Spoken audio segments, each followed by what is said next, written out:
जय हिंद, वंदे मातरम। स्वागत है आप सभी का फ्री एग्जाम जिन यूट्यूब चैनल पर। दोस्तों, अगर आप बिहार डीएलएड एंट्रेंस एग्जाम 2025 देने वाले हैं तो आज हम साइंस से 100 ऐसे महत्वपूर्ण प्रश्न लेकर के आए हैं जो प्रीवियस ईयर में कई बार पूछे गए हैं। तो अगर आप इन प्रश्नों को याद कर लेते हैं तो विश्वास रखिए निश्चित यहां से प्रश्न बनेगा आपके एग्जाम में। तो चलिए सेशन को प्रारंभ करते हैं और पहला शानदार प्रश्न देखते हैं। सभी प्रश्नों को आपको जरूर याद करना है।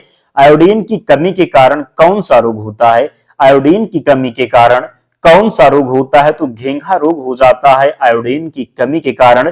दूसरा प्रश्न है, कहां पर काम करने वाले व्यक्तियों को ब्लैक लंग रोग हो जाता है? तो कोयले की खान में काम करने वाले व्यक्तियों को ब्लैक लंग रोग हो जाता है। क्या हो जाता है? तो ब्लैक लंग रोग हो जाता है कोयले की खान में काम करने वाले व्यक्तियों को। अगला है, दर्दनाक अस्थि रोग इटाई का पहले कहां पता चला था? तो जापान में। कहां पर? तो जापान में। कैडमियम प्रदूषण किससे संबंधित है? तो कैडमियम जो प्रदूषण का संबंध है ये इटाई रोग से। किससे? तो इटाई हो जाएगा। कालाजार का संचार किससे होता है? सिकता मक्खी से होता है कालाजार का संचार। चेचक के लिए पहला टीका किसने खोजा था? एडवर्ड जेनर के द्वारा चेचक के लिए पहले टीके की खोज की गई थी। किसके द्वारा?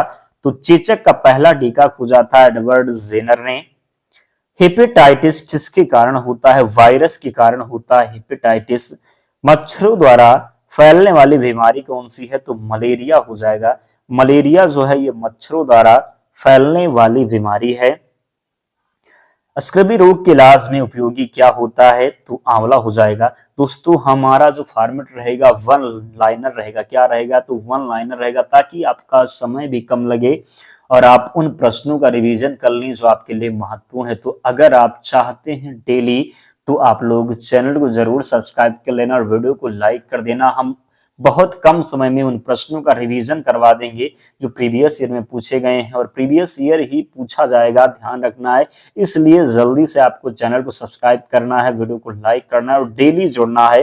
एड्स कैसे होता है? विषाणु से हो जाता है एड्स। अगला है, मानव गुर्दे में पथरी किसकी वजह से बनती है? तो कैल्शियम ऑक्सलेट की वजह से। किसकी वजह से? तो मानव गुर्दे में पथरी बनती है कैल्शियम ऑक्सलेट की वजह से। दाद किस प्रकार का रोग है? कवकीय रोग है। दाद किस प्रकार का रोग है? तो कवकीय रोग है। काली मौत किसे कहते हैं? प्लेग को। किसे? तो प्लेग को कहते हैं काली मौत। डेंगू बुखार के कारण मानव शरीर में किसकी कमी हो जाती है? प्लेटलेट्स की कमी हो जाती है डेंगू बुखार के कारण। प्रचुर मात्रा में खाद्य प्रोटीन के दो ज्ञात स्रोत कौन कौन से हैं? तो सोयाबीन और मूंगफली इसका राइट आंसर है। विटामिन B2 का अन्य नाम क्या है? राइबोफ्लोविन है। क्या? तो राइबोफ्लेविन हो जाएगा विटामिन 2 का अन्य नाम। एक कठोर परिश्रम करने वाले पुरुष को कितनी दैनिक ऊर्जा की आवश्यकता होती है? तो 4000 किलो कैलोरी इसका राइट आंसर है।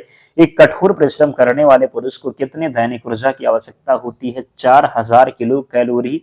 जल में घुलनशील विटामिन विटामिन बी और सी जो है ये जल में घुलनशील विटामिन है। पूछा जाता है कि जल में घुलनशील विटामिन कौन कौन सी है? तो विटामिन बी और सी।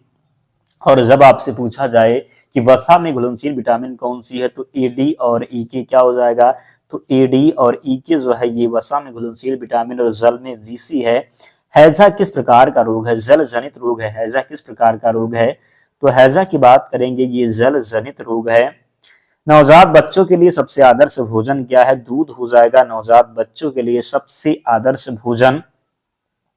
बहु औषधि चिकित्सा यमडीटी किसके संक्रमण के लिए है? कोढ़ के लिए हो जाएगा। किसकी पहचान विडाल परीक्षण से की जाती है? तो विडाल परीक्षण से की जाती है टाइफाइड की पहचान। मलेरिया किसके द्वारा एक व्यक्ति से दूसरे व्यक्ति तक अंतरित किया जाता है? एनाफ्रीज मच्छर के द्वारा। पीलिया रोग किसे प्रभावित करता है? तो यकृत को प्रभावित करता है पीलिया रोग। एचआईवी क्या है? तो एचआईवी की बात करेंगे, ये विषाणु रोग है। एड्स देने वाले वायरस की पहचान किस वर्ष हुई? तो 1981 में एड्स देने वाले वायरस की पहचान हुई। कौन सा रोग केवल वंशानुगत संचालित होता है? कौन सा रोग केवल वंशानुगत संचालित होता है? हीमोफीलिया। क्या हो जाएगा? तो हीमोफीलिया। मलेरिया मादा एनाफ्रीज से फैलता है, इसकी खोज सबसे पहले किसने की? रोनाल्ड रॉस ने। बीसीजी का टीका कितनी उम्र में लगाया जाता है? तो नवजात को लगता है। बीसीजी का टीका किसे लगता है? तो नवजात को लगता है। अगला है रेबीज क्या है? तो रेबीज की बात करेंगे, ये विषाणु जनित रोग है। प्लेग किससे फैलता है? जीवाणु से फैलता है प्लेग। थैलेसीमिया एक वंशानुगत बीमारी है जो प्रभावित करती है, तो खून को प्रभावित करती है। किसे? तो थैलेसीमिया एक वंशानुगत बीमारी है जो प्रभावित करती है खून को। आयोडीन युक्त नमक उपयोगी होता है क्योंकि यह थायराइड का नियंत्रण करता है। क्या? तो आयोडीन युक्त नमक क्यों उपयोगी होता है? तो जवाब होगा क्योंकि यह थायराइड का नियंत्रण करता है। जीका वायरस मानव शरीर के किस भाग को ग्रसित करता है? दिमाग को ग्रसित करता है जीका वायरस। जीका वायरस किसके द्वारा मनुष्य में संचालित होता है? मच्छर के द्वारा। किसके द्वारा? तो मच्छर के द्वारा। जीका वायरस का वाहक कौन सा मच्छर है? तो एडीज मच्छर की बात करेंगे तो ये जीका वायरस का वाहक है। कौन सा रोग वायु के माध्यम से फैलता है? तो प्लेग रोग की बात करेंगे तो ये वायु के माध्यम से फैलता है। किसका उपयोग रक्त कैंसर के उपचार में किया जाता है? तो कोबाल्ट 60 का उपयोग की बात करेंगे तो रक्त कैंसर के उपचार में किया जाता है। कोबाल्ट 60 का उपयोग। किसका उपयोग रक्त कैंसर के उपचार में किया जाता है? तो कोबाल्ट 60 इसका सही उत्तर है। शरीर की विभिन्न गतिविधियों के लिए ऊर्जा स्रोत है तो कार्बोहाइड्रेट है। शरीर की विभिन्न गतिविधियों के लिए ऊर्जा स्रोत क्या है? तो कार्बोहाइड्रेट। मनुष्य के नेत्रों के स्वस्थ संचालन के लिए किस विटामिन का संबंध है? तो विटामिन ए हो जाएगा। मनुष्य के नेत्रों के स्वस्थ संचालन के लिए किस विटामिन का संबंध है? Vitamin A. सनसाइन विटामिन है तो विटामिन डी की बात करेंगे तो ये सनसाइन विटामिन है। 14 वर्ष तक की आयु के बच्चों के विकास के लिए कौन सा सबसे अधिक महत्वपूर्ण है? तो प्रोटीन महत्वपूर्ण है। क्या? तो 14 वर्ष तक आयु के बच्चों के विकास के लिए कौन सा सबसे अधिक महत्वपूर्ण है? तो प्रोटीन। कौन सा रोग विटामिन सी की कमी के कारण हो सकता है? स्क्रबी रोग विटामिन सी की कमी के कारण हो सकता है। मिनीमाता रोग का कारण क्या है? पारा है मिनीमाता रोग का कारण। किसकी उपस्थिति के कारण दूध में मिठास आ जाती है? तो लैक्टोज की उपस्थिति के कारण दूध में मिठास आ जाती है। किसकी कमी से रिकेट्स नामक रोग होता है? तो विटामिन डी की कमी से रिकेट्स नामक रोग हो जाता है।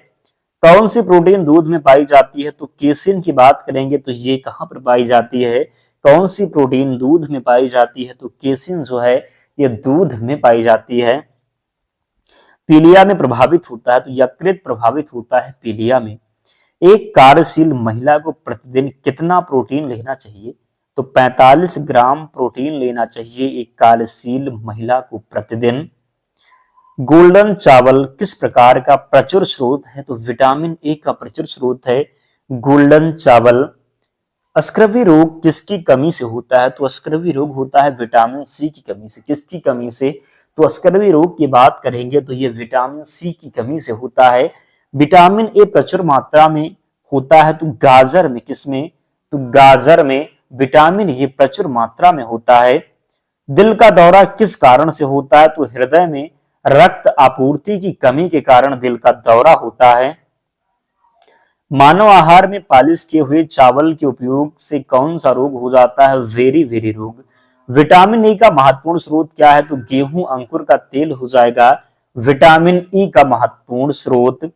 दांतों में क्या पाया जाता है? तो दांतों में कैल्शियम पाया जाता है। क्या? तो दांतों में पाया जाता है कैल्शियम। हृदय की धड़कन को नियंत्रित करने के लिए कौन सा खनिज आवश्यक है? तो पोटेशियम आवश्यक है हृदय की धड़कन को नियंत्रित करने के लिए। सागरीय खरपतवार किसका महत्वपूर्ण स्रोत है? तो सागरीय खरपतवार की बात करें तो ये आयोडीन का महत्वपूर्ण स्रोत हो जाएगा। क्या? तो सागरीय खरपतवार किसका महत्वपूर्ण स्रोत है? तो आयोडीन का। उपास्थि या हड्डियों के निर्माण और संप्रेषण में आवश्यक तत्व कौन सा है?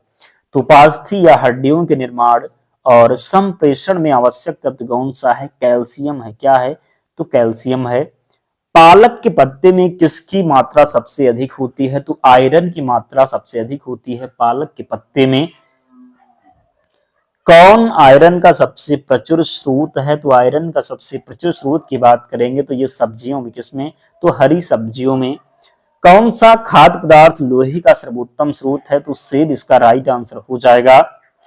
किसकी कमी से एनीमिया रोग होता है? लोहे की कमी से एनीमिया रोग हो जाता है। किसकी कमी से एनीमिया रोग होता है? तो लोहे की कमी से। एक गिलास पानी पीने से कितनी कैलोरी मिलती है? तो शून्य। कितना? तो एक गिलास पानी पीने से कितने कैलोरी? तो कुछ भी नहीं मिला गया, ध्यान रखेंगे। केंद्रीय खाद्य प्रौद्योगिकी अनुसंधान संस्थान कहाँ स्थित है? मैसूर में स्थित है केंद्रीय खाद्य प्रौद्योगिकी अनुसंधान संस्थान। टाइफाइड से शरीर का कौन सा अंग प्रभावित होता है? तो आंत प्रभावित होता है टाइफाइड से। पेचिश रोग के लिए उत्तरदायी प्रोटोजोआ कौन सा है? एंट अमीबा हो जाएगा। पेचिश रोग के लिए उत्तरदायी प्रोटोजोआ। हैजा का कारण क्या है? तो विषाणु हो जाएगा। एलिसा जांच किस रोग की पहचान करती है? तो एड्स की पहचान करती है एलिसा जांच। केंद्रीय औषधि शोध संस्थान कहाँ स्थित है? लखनऊ में स्थित है केंद्रीय औषधि शोध संस्थान। दांतों के क्षय को रोकने के लिए अधिकांश टूथपेस्ट में क्या होता है? तो फ्लूओराइड होता है। क्या? तो दांतों के क्षय को रोकने के लिए अधिकांश टूथपेस्ट में क्या होता है? फ्लूओराइड इसका राइट आंसर हो जाएगा। खसरा रोग का कारक क्या है? विषाणु है खसरा रोग का कारक। ब्लड कैंसर को आमतौर पर किस नाम से जाना जाता है? ल्यूकेमिया के नाम से जानते हैं ब्लड कैंसर को। किस नाम से?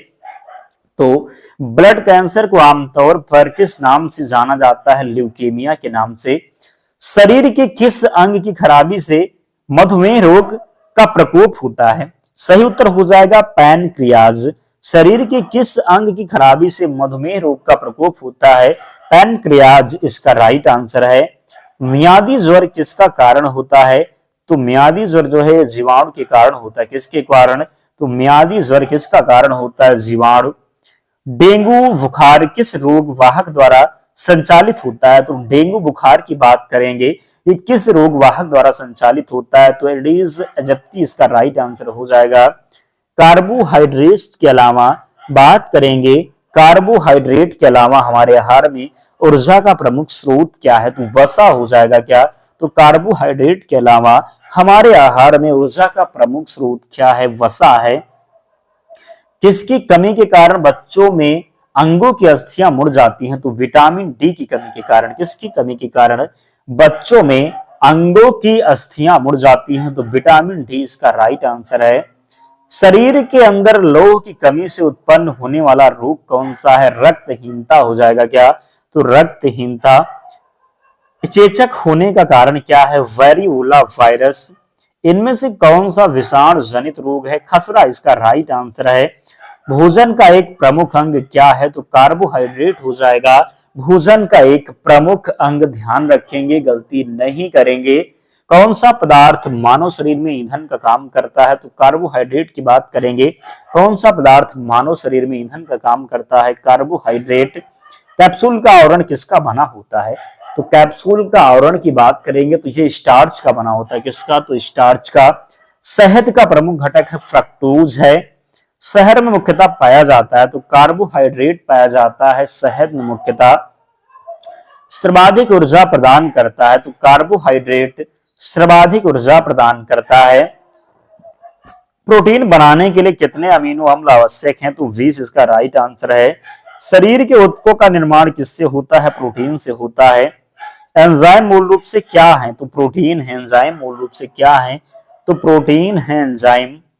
किसमें प्रति ग्राम अधिकतम प्रोटीन मात्रा पाई जाती है? तो सोयाबीन में। किसमें?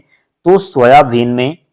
शाकाहारी अधिकतम प्रोटीन कहां से प्राप्त करते हैं? तो दाल से प्राप्त करते हैं शाकाहारी अधिकतम प्रोटीन। सबसे अधिक प्रोटीन किसमें पाई जाती है? तो सोयाबीन में सबसे अधिक प्रोटीन पाई जाती है। मानव शरीर में वसा कहाँ जमा होती है? तो वसा ऊतक में जमा होती है मानव शरीर में वसा। विटामिन शब्द किसने प्रतिपादित किया? तो फंक के द्वारा विटामिन शब्द प्रतिपादित किया गया। किस समूह को सहायक आहार कारक कहा जाता है? विटामिन डी को। किसे? तो बात करेंगे किस समूह को सहायक आहार कारक कहा जाता है? तो विटामिन को। विटामिन ए कहाँ भंडारित होता है? कृत में भंडारित होता है विटामिन ए। ग्रंथियां संबंधित हैं, उत्सर्जन से संबंधित है ग्रंथियां। दोस्तों आज 98 प्रश्न है। अगर आप वीडियो को लाइक करते हैं, चैनल को सब्सक्राइब करते हैं, कमेंट करके बताते हैं कि आपको प्रश्न अच्छे लगा, बहुत कम समय में आपने उन प्रश्नों का रिवीजन किया जो आपके लिए महत्वपूर्ण है, तो मैं डेली आपके लिए जरूर इन प्रश्नों को लेकर के आऊंगा। सभी जो प्रीवियस ईयर में पूछे गए हैं सभी को हम कंप्लीट करवा देंगे, रिवीजन करवा देंगे। तो आप लोग चैनल को जरूर सब्सक्राइब कर लेना, वीडियो को लाइक करना और एक प्यारा सा कमेंट करके बताना।